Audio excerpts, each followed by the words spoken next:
Wuxi is a city that thrives on water and is renowned for its commerce. A millennium of nurtured legacy, a century of meteoric rise. From the birthplace of Wu culture and the cradle of modern national industry and commerce, to the origin of the southern Jiangsu model of township enterprises and the frontier of reform and opening up, Wuxi's industrial commercial heritage flows like an eternal river. Its brilliant light attracts the attention of the world.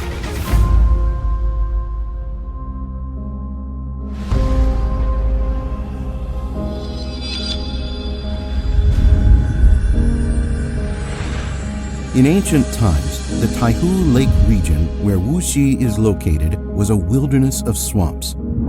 Around 6,000 years ago, the ancestors began cultivating rice here, engraving and painting on jade and pottery. Approximately 3,200 years ago, Taibo, the prince in the Zhou dynasty from the Central Plains, relinquishing his claim to the throne, came south to this land. He led the people in constructing the Taibo Canal. Developing agriculture, through these efforts, he established the ancient Guowu state and initiated the splendid history of the Wu region. In 484 BC, King Fuchai of Wu ordered the excavation of a canal called Hango, first connecting the Yangtze and river basins. In 610 AD, the Grand Canal, stretching from north to south, was completed. Along the canal, one could travel to Beijing and Hangzhou, or sail up the Yangtze River to Sichuan, freely traversing the land. By the 17th century, bustling wharves lined the canal banks, where goods from all directions flowed in and out via the canal. Banks and warehouses were built one after another along these shores. Wuxi became renowned as the rice wharf, cloth wharf, silk wharf, and money wharf. As the modern era began, Wuxi entered a period of glory, with the power accumulated over 1,000 years ready to burst forth. By the mid-19th century, the old era had declined and a new one had emerged. In 1895, the Yang brothers, Zonglian and Zonghan, established Yeqing Cotton Mill. It is Wuxi's first national capital enterprise, while mechanical symphonies along its shores composed the prelude to this land's renaissance. In 1902, Rong Zongjing and Rong Desheng founded Baoxing Flour Mill. 2 years later, Zhou Shangqing established Yuchang Silk Mill, Wuxi's first silk reeling factory. With cotton, textiles, flour, and silk as its mainstays, the local national industry and commerce gradually took shape and rapidly thrived. Maoxin Flour Mill, Yongtai Silk Mill, Lijing Textile and Dyeing Mill, Zhenjing Cotton Mill, and Guangfeng Flour Mill each led their respective fields. In just 3 decades, hundreds of factories sprang up across the land of Wuxi. Industrial titans, represented by the Yang, Zhou, Xie, Rong, Tongzai, and Tongshen clans, rapidly expanded, forging financial empires. The spirit of Wuxi merchants, encapsulated by the motto, "Dare to pioneer, resilient and strong, virtue enriches life, industry serves nation," was born. By the 1930s, Wuxi ranked 3rd nationwide in terms of industrial output, crowning it among China's 6 major industrial commercial cities. Meanwhile, the wealthy people of Wuxi built gardens, bridges, roads, and schools, gradually reshaping their hometown's landscape.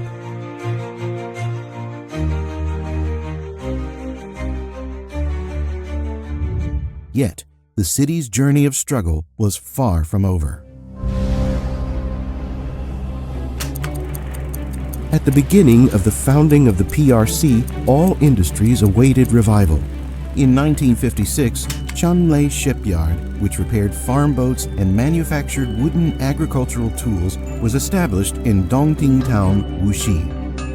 Its establishment marked the beginning of China's rural industrialization. When the wheel of history turned into the 1980s, Wuxi people eagerly began a new chapter in establishing township enterprises.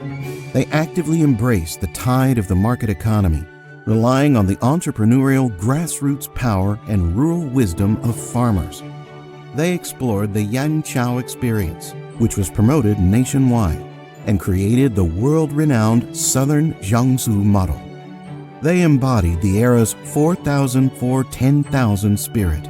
Driven by township enterprises and an export-oriented economy, Wuxi claimed its place among China's 15 economic hub cities in 1981. By 1984, it stood proudly among the nation's first 13 major cities. Entering the new century, reform-forged exceptional enterprises gradually ascended to the global stage. From 2020 to 2023, Wuxi consecutively topped Chinese large and medium-sized cities in terms of per capita GDP. In addition, its technological contribution rate led Jiangsu province for 11 straight years. In terms of the number of listed companies, Wuxi ranked 6th nationwide. A tide of innovation surges unceasingly as Wuxi delves deeper into scientific frontiers, imprinting Wuxi's signatures on multiple nations' pillars. After years of tech-driven Taihu Lake governance, 2024 marked a historic achievement. This mother lake met overall Grade 3 water quality standards, its first annual compliance with Good Lake standards in 3 decades. Today, Wuxi cultivates its 465 modern industrial clusters as the engine of industrial growth, revitalizing tradition, empowering emerging sectors, and nurturing future industries. This strategic approach has created fertile ground for new quality productive forces to flourish. 无锡一棉成立于1919年，它的前身是荣德生、荣中进2位老先生建立的身心3厂。近年来，无锡一棉关注于智能化改造、数字化转型与传统产业的相结合，引领着纺织产业和产品的进步，不断地满足消费者对美好事物的需求和向往。无锡是一个100年的工商业名城，工业生产的基础非常好，不管是新质生产力还是现在的低空经济我们也希望通过我们的努力，把中国的整个的科技制造行业发展壮大。From Taibo's journey to Wu to the prosperous businesses along the waters, from saving the nation through industry to enriching the townspeople, it has also seen the greatness of ordinary people. From saving the nation through industry to enriching the townspeople. The enduring spirit of industry and commerce is the most vivid footnote to this land. In the global economic landscape, Wuxi continues to play a unique role.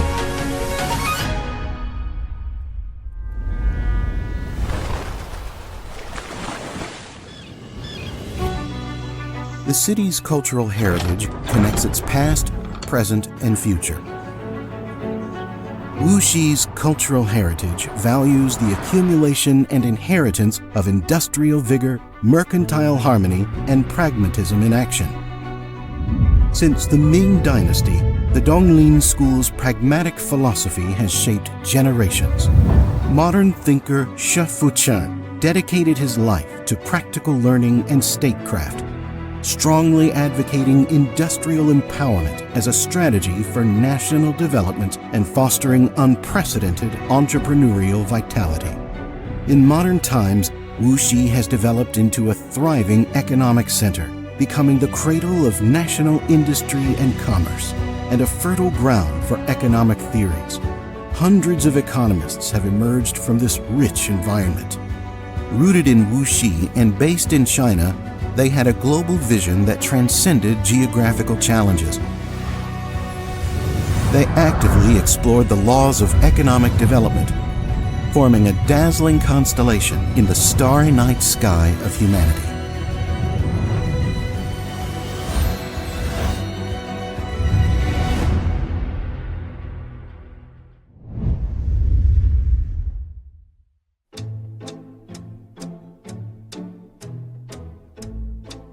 In the early 20th century, Chen Hangsheng from Wuxi engaged in rural social surveys based on Marxist economics.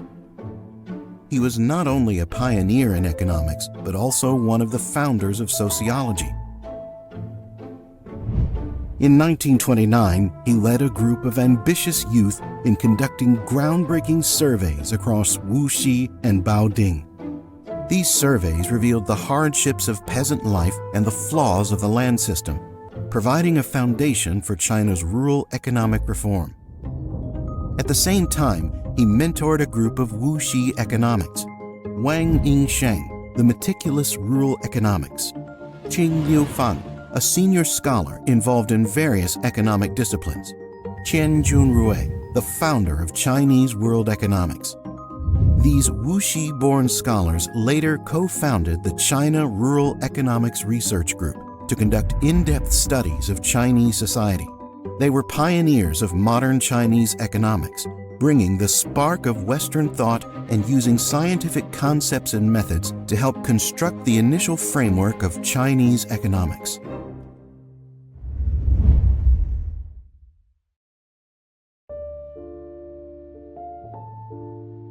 Lisha Village in Huishan District, Wuxi is an ancient village with an 800-year history. On a quiet old street here, the twin stars of China's economic circle, Shui Muqiao and Seng Yefeng, were born. Tempered by the challenges of wartime and the demands of national reconstruction, they outlined a blueprint for the new China's development while addressing unprecedented economic theoretical challenges.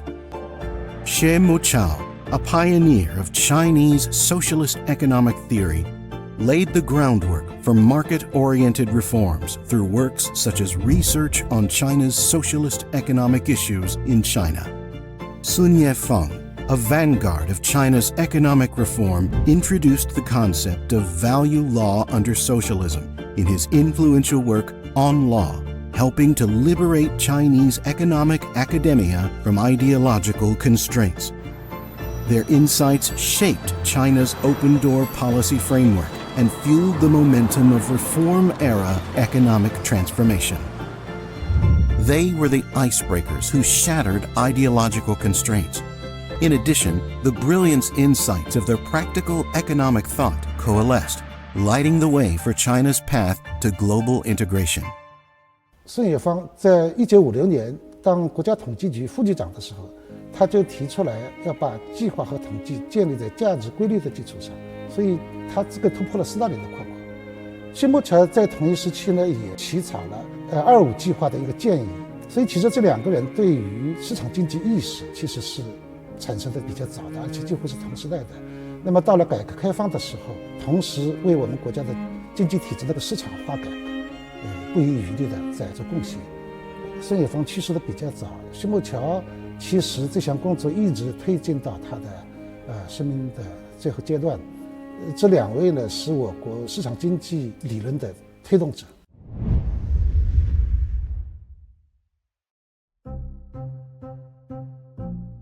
Wuxi economists have pioneered many important fields of economics in China. Pan Shuluin, the founder of modern Chinese accounting, devoted his life to developing the modern accounting profession in China. Hu Huanyang is the founder of economic geography and population geography in China. He conducted an economic and geographical survey of China's population and transportation regions. He also drew the Aihui-Tengchong line, which remains a classic concept in Chinese population geography to this day. For about a century, this line has been an important reference for studying China's national conditions and exploring the regional layout of economic development. Similar examples abound among Wuxi economists. The groundbreaking work of Wuxi scholars has shaped the form of modern economics in China. It has also widely influenced the international academic community. Behind them stands generations of successors, such as Lu Jieyi, Zhou Shaochuan, and Fan Zhangping, pushing economics to even higher peaks. 无锡的经济学家集中产生在民国前后，改革开放以后也有一批结合西方的学说和中国的实践，产生出更能够指导中国经济学发展的理论，既开放又务实，既有国际化又有自己的本土精神。Wuxi is the cradle of economists. Over the past 100 years, Wuxi has produced generations of renowned economists who are deeply rooted in the rich soil of southern Jiangsu. They have made remarkable contributions to development and reform. They have promoted economic progress in China and the world. Their idealistic belief in dedicating themselves to the truth has etched Wuxi into the map of global economics.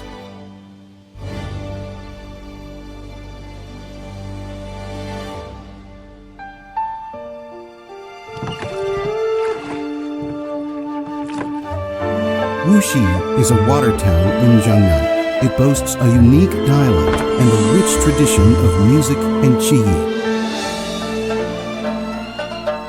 Here, the locals use their own language and songs to depict life and express emotions, passing on thousands of years of cultural heritage.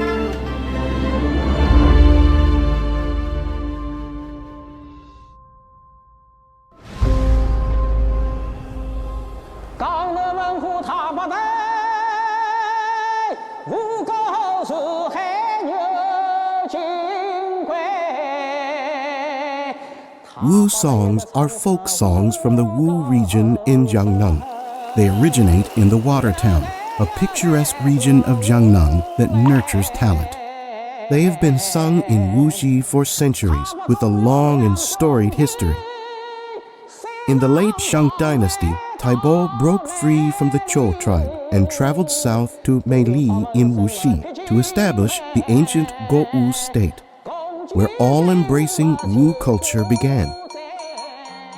The Zhou people, known for their love of singing, would sing while working in the fields or rowing on the water, expressing emotions and celebrating festivals. With heartfelt expressions, their ancestors sang and passed down touching folk songs.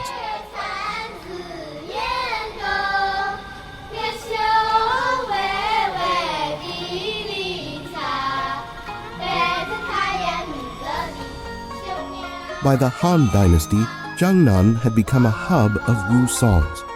Wu songs are rich in connotation and have a long history. They have had a significant impact on the poetic works of literati across generations, giving birth to many immortal creations. In modern times, the melodies of Wu songs have become richer and more vibrant. Popular tunes like 12 Months Flower Names have gained widespread recognition. Later, Wu songs were adapted into popular songs, such as The Singing Girl from Afar's, which gained widespread recognition. New songs infused with the essence of Wu songs began to emerge, including the beauty of Taihu Lake, known for its fresh and smooth tunes.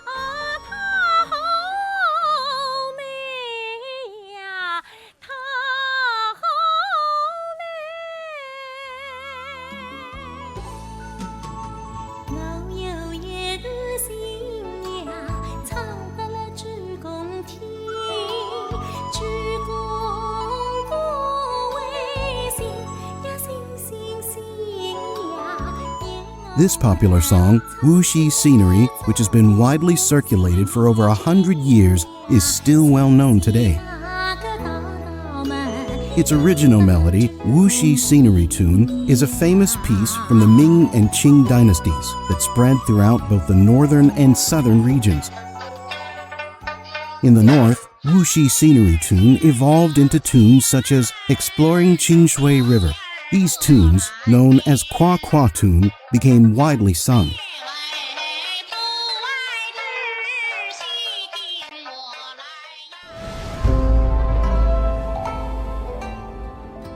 Wuxi opera, one of the three major Chinese opera genres in East China, originated from folk songs and local tunes in Wuxi and its surrounding areas. Evolving through folk singing and the contributions of artists over generations, it gradually became the beloved theatrical art form, Wuxi opera. For more than a century, Wuxi opera has thrived amidst the picturesque landscapes of Jiangnan, with its melodies enduring through time. With each melodious singing voice and delicate movement, it conveys the gentleness and resilience of this land. 对于一座城市来讲，它肯定有自己的特定的语言，有它特定的音乐性。戏剧呢，给人的感觉呢非常柔美，非常清丽，是在太湖流域一带发展起来，所以呢就被誉为太湖一枝梅，非常适合我们这个剧种的气韵。吴侬软语，用无锡话说叫“糯哆哆里”，很甜很糯。就像吃的那个水墨团子一样，戏剧的念白也好，唱腔也好，我们也有它自己的韵脚。所以我觉得我们这个剧种在讲好无锡故事的同时，传递我们的中国声音。The whispered Wu dialect, carrying Jiangnan's charm, the beautiful and lyrical vocal melodies, the delicate and pure performing arts, and the accompaniment form of Jiangnan's silk and bamboo music are all distinctive features of Wuxi opera. Its classic repertoire pieces, Pearl Tower and The Two Who Push the Grind, are well known in every household.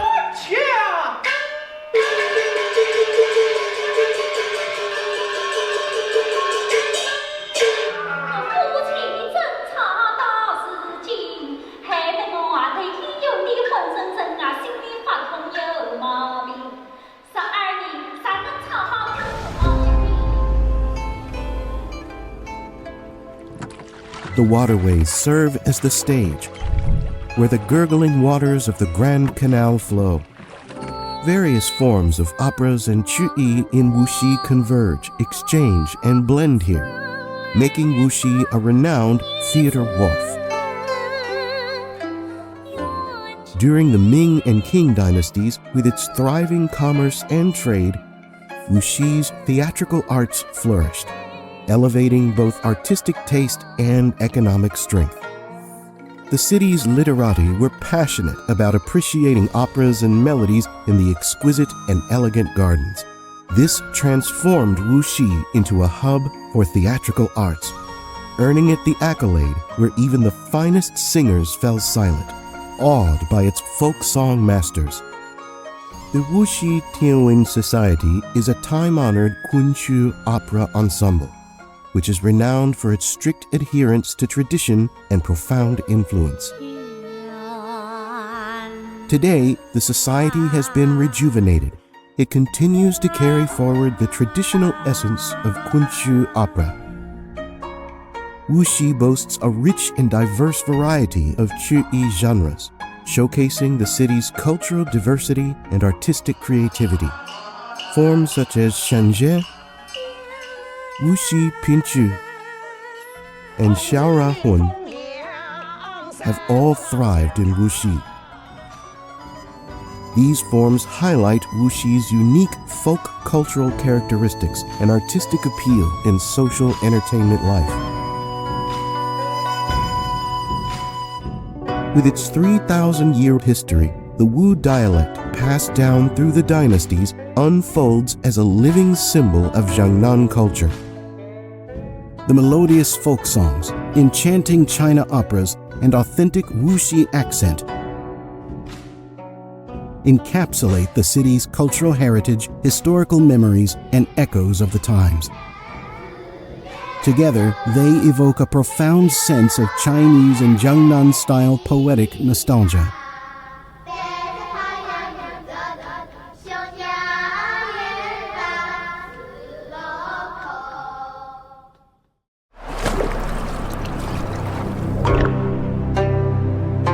Chinese painting is a unique branch of human art, distinguished by its distinctive perspectives, techniques, and aesthetic theories. Located in the heart of Jiangnan, Wuxi is one of the birthplaces of southern Chinese landscape and literati painting. It has produced countless cultural luminaries and painting masters, infusing timeless vitality into the art of Chinese painting and earning worldwide acclaim.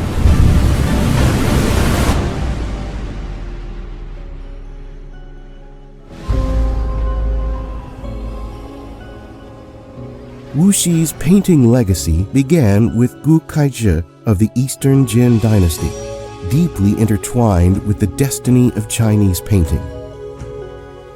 Talented and versatile, Gu Kaizhi was a groundbreaking historical figure revered as the sage of painting. He masterfully blended poetry, prose, and painting, vividly depicting graceful figures and the mysterious, enchanting atmospheres of mythical tales in the works of the goddess of the Luo River. The scenic beauty and elegance of Wuxi inspired Gu with a pioneering vision. This opened up a new realm for Chinese painting. By the Yuan dynasty, the picturesque landscapes of Wuxi gave rise to Nizan, another master of the brush. His landscape paintings, particularly those depicting Taihu Lake, are world-renowned. His works pioneered a simple yet elegant style. This resonated deeply with the literati, earning the title Yipin, surpassing even the divine. He sought to paint with untrammeled brushstrokes, not seeking formal likeness, an approach greatly admired by later generations as the highest form of literati painting. Although separated by nearly 1,000 years, Nizan and Gu Kaizhi share similar journeys of the heart. Their profound scholarship pioneered new styles, and landscape painting embarked on a path of subtle grandeur. Since the Ming and Qing dynasties, Wuxi has been economically and culturally prosperous, with the graceful and majestic scenery of Taihu Lake in Huishan, inspiring many outstanding painters. In the 1960s, the Palace Museum hosted the exhibition of masterpieces by 10 great ancient Chinese painters. The exhibition featured 3 artists from Wuxi, Gu Kaizhi, Nizan, and Wang Fu. Wuxi masters drew inspiration from predecessors. At the same time, he innovated and learned from nature, gaining unique insights. By the modern era, Wuxi's painting circle had become rich with talent, growing into a grand spectacle.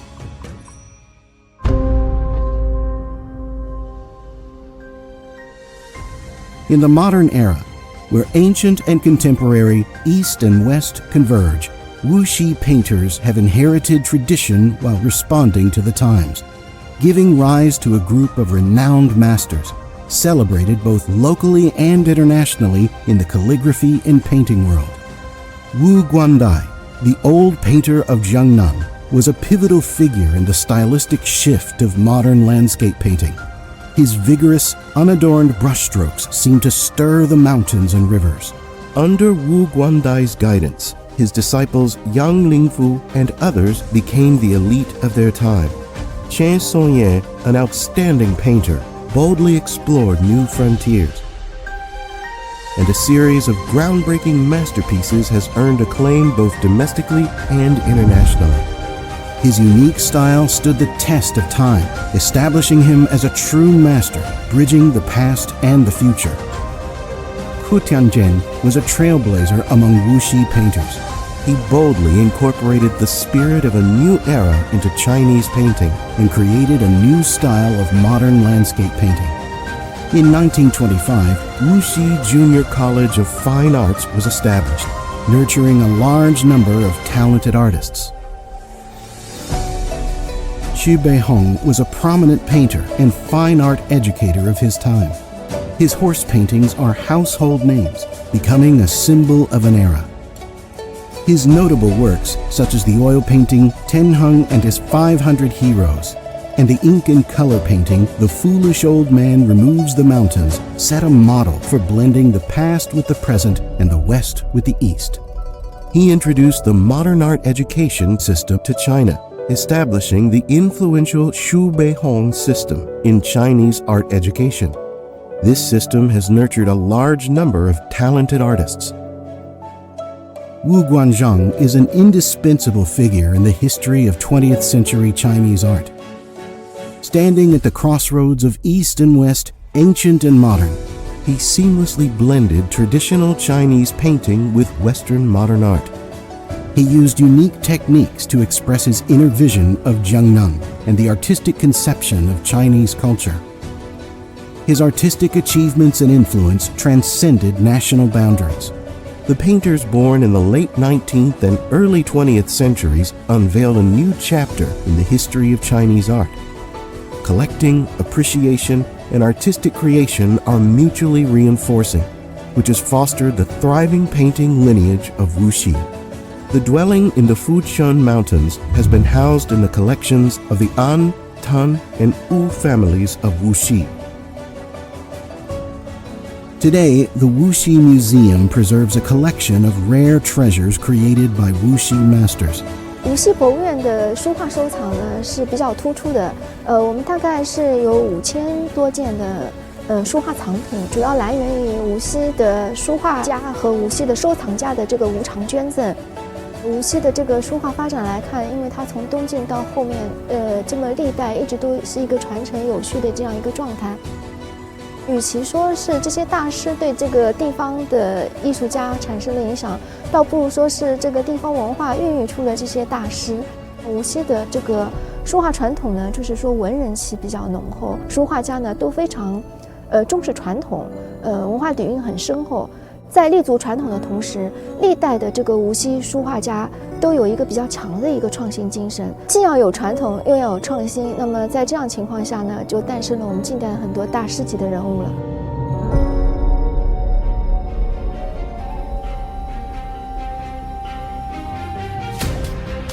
Jiangnan is like a painting, with its enchanting waters, spiritual mountains, misty rains, blooming flowers, and pavilions, nurturing generations of illustrious Wuxi painters. Today, the Wuxi painting circle remains rich in talent. At the same time, they stay deeply connected to the lifeblood of Wuxi, advancing the development of Chinese painting.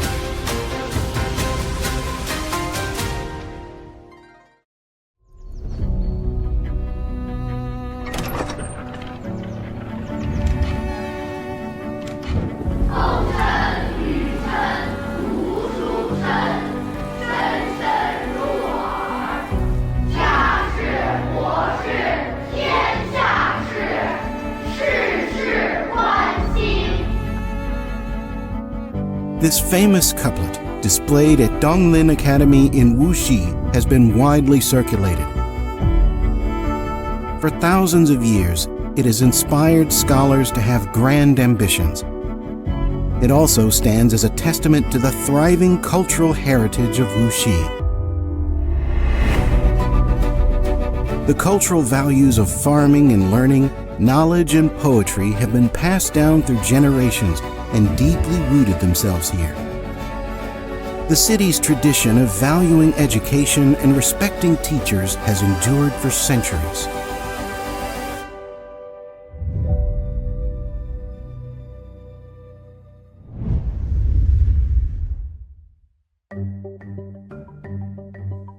Since the establishment of the imperial examination system during the Qi dynasty, becoming an official through study became the only path for scholars.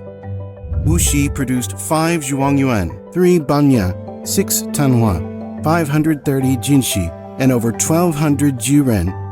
The anecdotes of 3 top scholars in 6 exams and 9 Jinshi from 1 list have been passed down through the ages, offering a glimpse into the flourishing literary culture.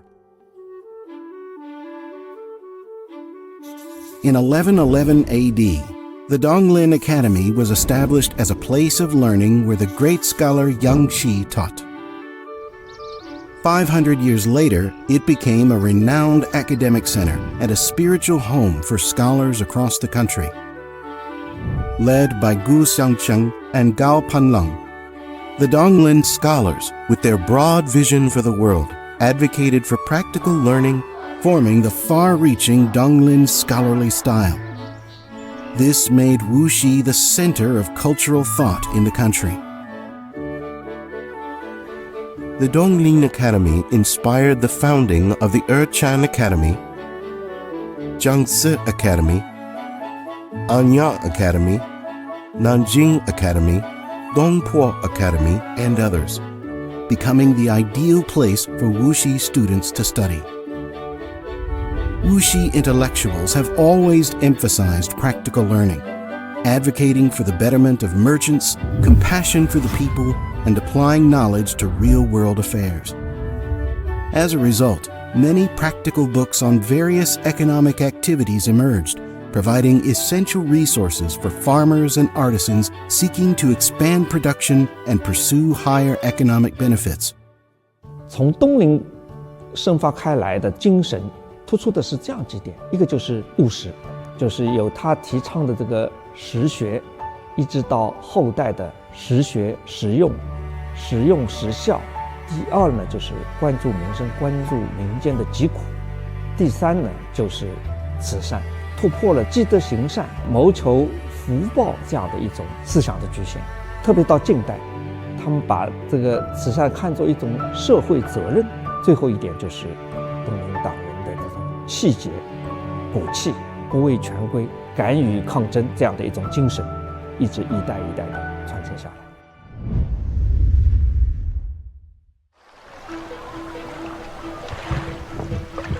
Throughout history, Wuxi has always been at the forefront of innovation. Modern education is a glorious chapter in Wuxi's history. As early as 1898, Wuxi established its first private new-style school, Shishi School.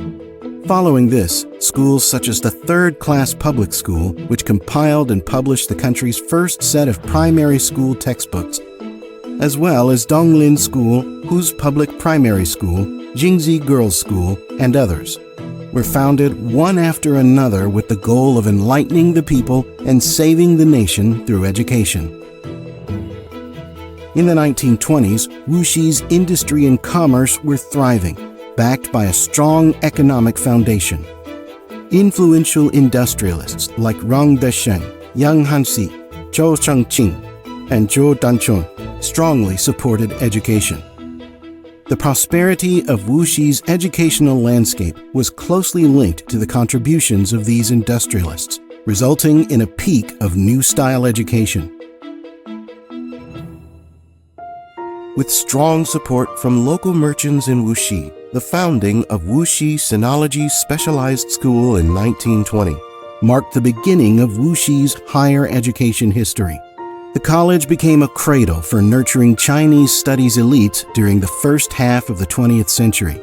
It earned acclaim from the scholarly community and gained recognition both domestically and internationally. As a specialized institution teaching sinology, both the great scholars who taught and the students who studied there considered themselves as continuing the discontinued learning of previous generations. Mr. Tang Wenzhe, in leading Wuxi Sinology Specialized School, embraced the global trends and aligned with the modern education system. He also preserved the spirit of traditional Chinese academies to a great extent. Over the course of 30 years, Wuxi Sinology Specialized School nurtured approximately 2,000 students, including figures like Wang Qicheng, Tang Lan, Wu Qicheng, Zhang Chanshu, and Feng Qieyong. These people later became the pillars of Chinese history and other departments at major universities across the country. The Jiangsu Provincial Institute of Education was a distinguished modern higher education institute committed to the principles of awakening the people and serving the people. It played a key role in propelling Wuxi to become one of the 3 major public education hubs in China at the time.